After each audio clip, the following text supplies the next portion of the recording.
houseboy namin, si Tito Roldo. Ano na mukha ko siya? Tay, alam ko na. Baka yung tumulong kay Tita Son sa Salinas yung pinag-usapan. Kasi hindi ka naman sagasaan si Tita Son ng train kanina. Kuya Bob, siya nga lang. Ang bait-bait niyan. Kaya kinuha na siya houseboy namin. Dahil nag-aanap naman siya ng trabaho. Mr. Rosa, dito ko lang nakatira. Rani, bahay ko yan, kanya dyan ako nakatira. Kaya sila sa pala? Oo. Ginawa ko niya akong houseboy eh. Okay. Ito siya, meron mo sana akong napapatulos po niya. Okay. Pwede bang sabihin mo? Kasi sabihin mo na, eh. Pwede bang Tayong dalawa lang? Oo. Sige. Boys, kami dalawa lang.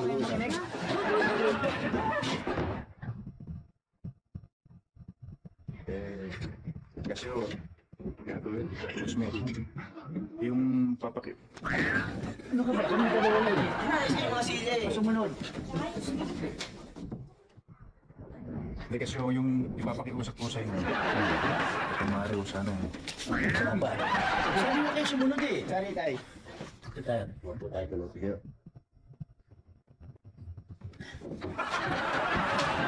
Ngayon, doon na tayo. Ano ba? Sumunod sa akin. Tatamaan na sinela sa akin. Yung sabi mo, confidential na pag-uusapan namin. Okay, sumunod. Hindi na po pala mag-uusap. Ano ba yun? Total lang, Mr. Cosme, kayo nakakakilala sa buong pagkatao ko. Pwede ko sana, hindi may pagsabi kahit na kanina. Kasi gusto ko na magbagong buhay. Ayoko nang lumalik sa kulungan. Talaga bang magbabait ka na? Pangako mo ba yun? Oo, pangako ko yun. Kaya nga nag-aanap ako ng malinis sa trabaho, para maging maganda ng buhay ko. Yun nga lang pag nalaman nilang dati akong ex-convict, hindi ko nila ako tinatanggap. Bakit? Totoo yun. Basta ex-convict.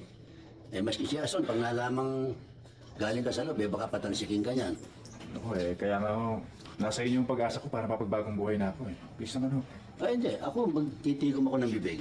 Hindi ko pagsasabihan. Gusto ko mabigyan kita ng chance.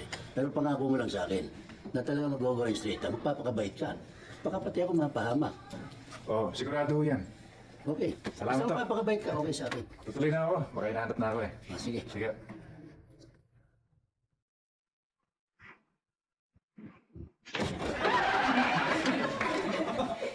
Kanina ka pa ba dyan? Hindi naman.